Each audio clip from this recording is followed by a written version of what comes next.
welcome to Recipes Tested. I'm Brianna Robinson, and today I'm going to be doing another Magnolia Table cookbook recipe. This is her cinnamon squares, and this was one of the very first recipes that really caught my eye and knew that I would love this book as much as I do.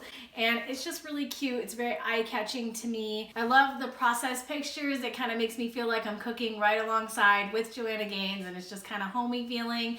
And this sounded perfect for the weekend as a little weekend treat. Throughout this video, I'm going to go over the process and show you guys how it's made based on the instructions in this book, go over anything that's confusing or anything that's super easy, and just kind of talk you through it. And I will leave an Amazon link where you can buy this cookbook yourself, so if you cannot find it at Target or Walmart, you can still get it on Amazon.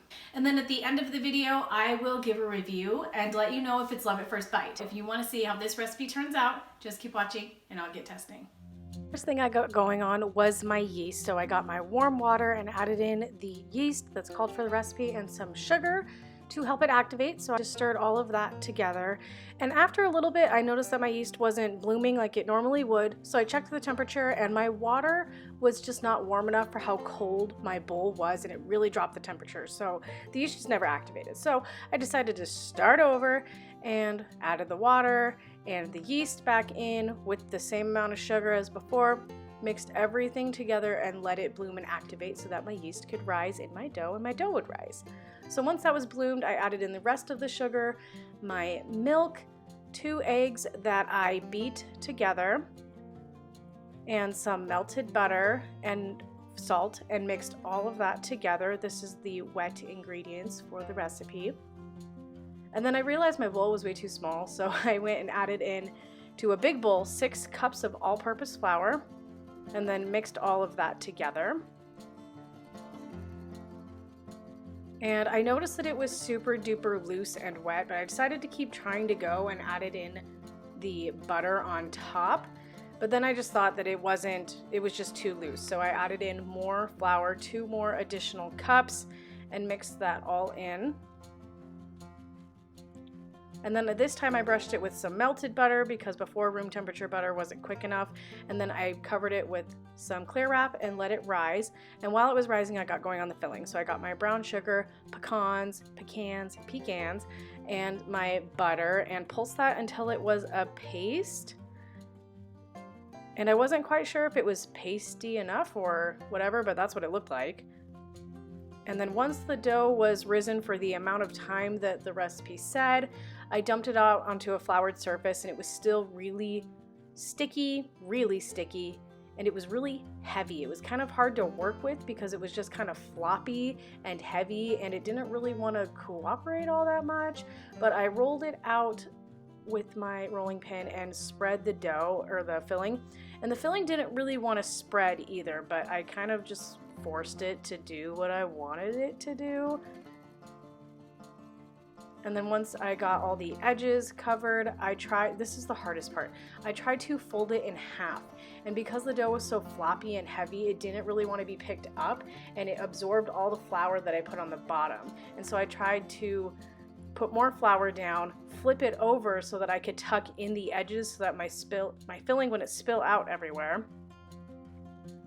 And then I flipped it back over, and then I rolled it out some more, and then I got going on the rest of the filling in it. So I put that down, and again, it wasn't really spreading. I just kind of had to force it, but I folded it in half again and tried to get it to cooperate a little bit.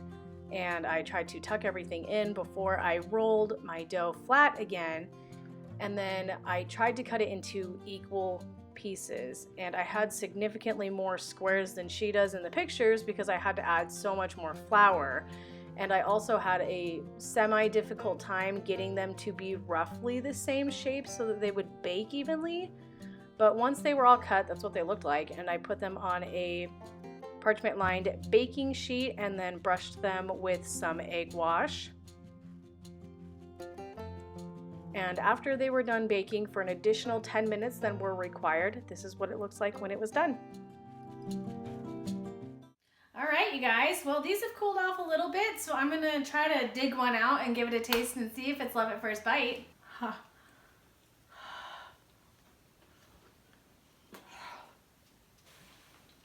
I think I just screwed these up. I honestly do. The texture of these is very bready. So either these did not cook all the way or I did something wrong. Adding too much flour. I don't really know. The instructions were not super clear. I tried as hard as I could to pinch in the edges and it all spilled out everywhere. Now I have a huge mess of burnt sugar to clean up that's on my pans. It's spilled over in my oven. It's just kind of a big pain in the cahoot.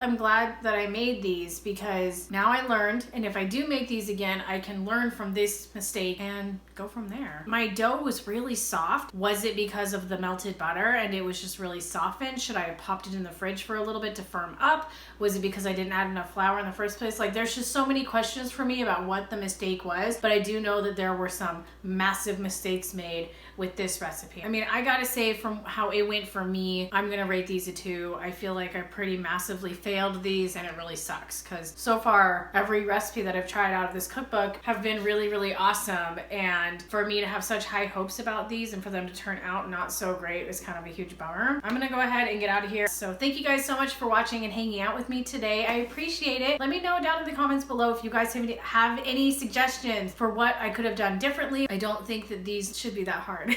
Don't forget to subscribe while you're here, and I will see you guys in my next video.